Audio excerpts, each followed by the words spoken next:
Paz para todos, meus queridos, minha gente querida,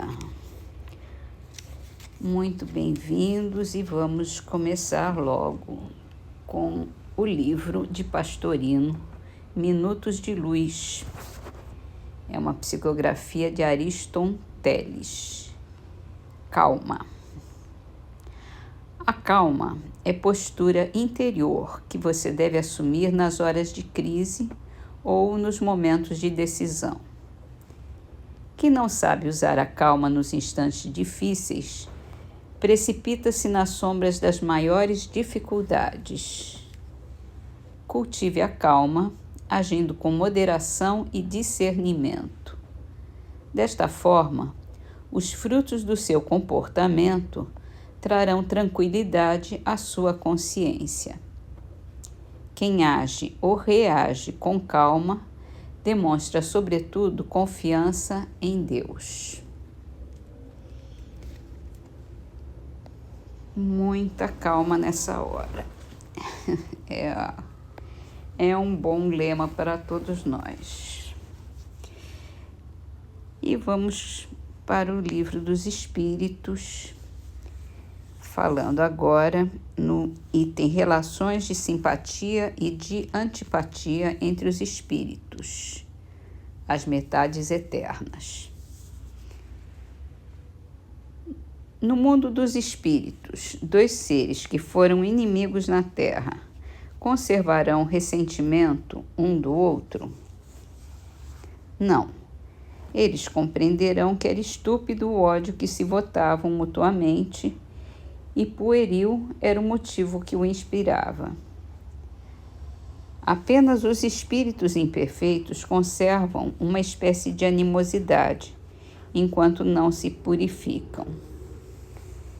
Se foi unicamente o interesse material que os inimizou, não pensarão mais nisso por pouco desmaterializados que estejam. Não havendo entre eles antipatia e tendo deixado de existir a causa de suas desavenças, aproximam-se um dos outros com prazer. Aqui Kardec coloca uma nota. Acontece como entre dois colegiais que, chegando à idade da ponderação, reconhecem a puerilidade de suas dissensões infantis e deixam de se mal-querer. Quer dizer, à medida que a gente vai se aperfeiçoando, a gente vai superando esses ressentimentos, essas animosidades. Aqui ele não está falando de ódio, ele está falando de ressentimento, de mágoa, né? Isso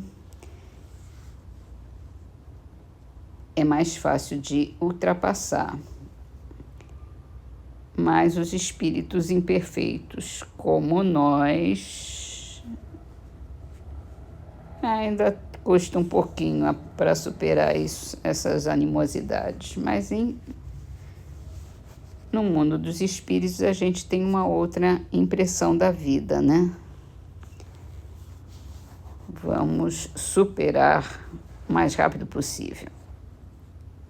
É isso. Vamos então para o Evangelho segundo o Espiritismo, onde nós estamos no capítulo Não se pode servir a Deus e a Mamon.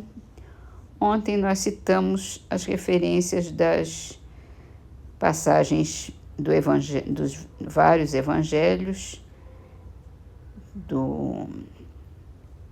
dos ricos, da avareza, de Jesus na casa do publicano Zaqueu, a parábola do mal rico, a parábola dos talentos. E hoje vem o comentário. O título é Utilidade Providencial da Riqueza, Provas da Riqueza e da Miséria. Se a riqueza tivesse de constituir obstáculo absoluto à salvação dos que a possuem, conforme se poderia inferir de certas palavras de Jesus, interpretadas segundo a letra e não segundo o espírito, Deus que a concede teria posto nas mãos de alguns um instrumento de perdição sem apelação nenhuma, ideia que repugna à razão. Sem dúvida, pelos arrastamentos aqui da causa, pelas tentações que gera e pela fascinação que exerce, a riqueza constitui uma prova muito arriscada, mais perigosa do que a miséria. É o excitante supremo do orgulho, do egoísmo e da vida sensual. É o laço mais forte que prende o homem à terra e lhe desvia do céu os pensamentos. Produz tal vertigem que muitas vezes aquele que passa da miséria para a riqueza esquece de pronto a sua primeira condição, os que com ele a partilharam, os que o ajudaram, e se faz insensível, egoísta e vão. Ao fato, porém, de a riqueza tornar difícil a jornada, não se segue que a torne impossível, e não possa vir a ser um meio de salvação para o que dela sabe servir-se, como certos venenos podem restituir a saúde se empregados a propósito e com discernimento. Quando Jesus disse ao moço que o inquiria sobre os meios de ganhar a vida eterna, ele disse: desfaze-te de todos os teus bens e segue-me. Não pretendeu, de certo, estabelecer como princípio absoluto que cada um deva se despojar do que possui e que a salvação só se obtém a esse preço, mas queria apenas mostrar que o apego aos bens terrenos é um obstáculo à salvação. Aquele moço, com efeito, se julgava quite porque observava certos mandamentos. No entanto, recusava-se à ideia de abandonar os bens de que era dono. Seu desejo de obter a vida eterna não ia até o extremo de adquiri-la com o sacrifício. O que Jesus lhe propôs era uma prova decisiva, destinada a pôr a nu o fundo do seu pensamento. Podia, sem dúvida, ser um homem perfeitamente honesto na opinião do mundo, não causar dano a ninguém, não maldizer o próximo, não ser vão nem orgulhoso, honrar a seu pai e sua mãe, mas não tinha verdadeira caridade. Sua virtude não chegava à abnegação. Isso foi o que Jesus quis demonstrar. Fazia uma aplicação do princípio: fora da caridade não há salvação. A consequência dessas palavras, em sua acepção rigorosa, seria a abolição da riqueza, por ser prejudicial à felicidade futura e como causa de uma imensidade de males na terra. Seria, além disso, a condenação do trabalho, que pode granjeá-la, consequência absurda que reconduziria o homem à vida selvagem, que por isso mesmo estaria em contradição com a lei do progresso, que é a lei de Deus. Se a riqueza é causa de muitos males, se exacerba tanto as más paixões, se provoca mesmo tantos crimes, não é a ela que devemos culpar, mas ao homem que abusa dela como de todos os dons de Deus.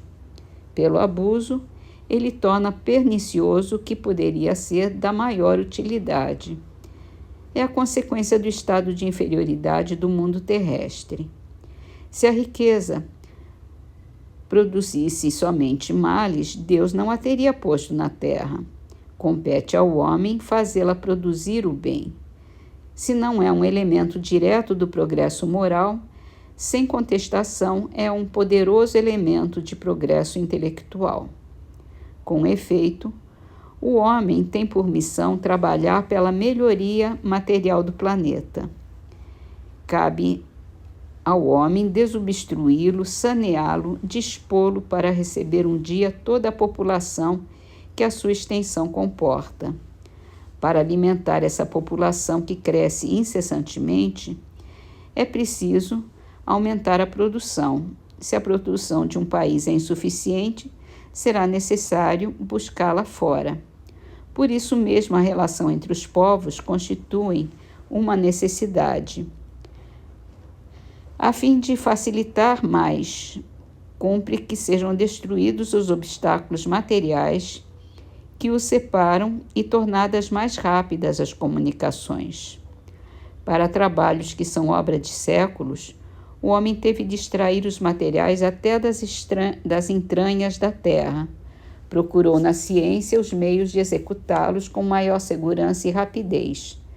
Mas para levá-los a efeito precisa de recursos.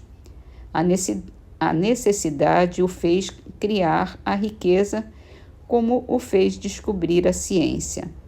A atividade que esses mesmos trabalhos impõem lhe amplia e desenvolve a inteligência, e essa inteligência que ele concentra primeiro na satisfação das necessidades materiais o ajudará mais tarde a compreender as grandes verdades morais.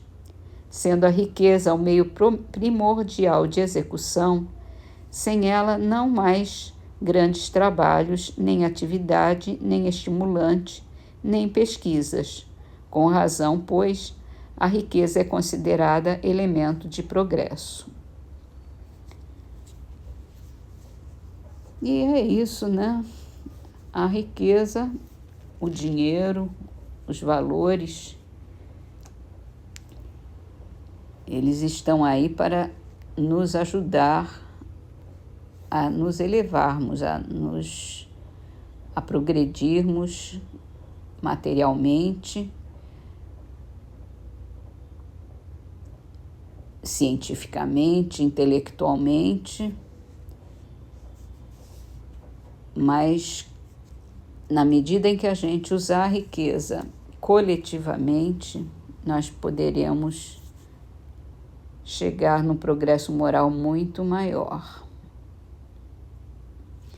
E assim terminamos as nossas leituras com o livro Canteiro de Ideias. A nossa frase de hoje é de Emmanuel: participe e coopere. O problema é um caminho.